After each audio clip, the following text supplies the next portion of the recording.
மட்டக்களப்பின் மண்ணிலே மனம் மகிழும் நன்னாளே, உதயம் சங்கம் தந்திடும் இந்த உயரிய அன்பின் பொன்னாளே.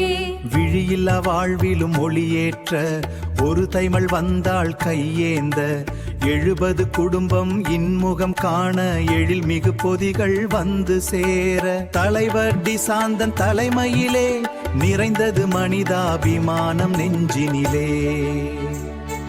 மட்டக்களப்பில் உதயம் சங்கம் விழியிழந்தோர் வாழ்வினில் பொங்கும் சாந்தி கேசவன் குடும்பத்தினர், லண்டன் வாழும் சிவரூபன் அண்ணன் பிரியதர்ஷினி குடும்பமும் சேர்ந்து அன்பு பொங்கல் பரிசுகள் ஈந்து 70 குடும்பங்கள் மகிழ செய்திட்டாரே இந்த உதவியை. நன்றியால் நெஞ்சம் நிறைந்ததம்மா, நன்றியால் நெஞ்சம் நிறைந்ததம்மா.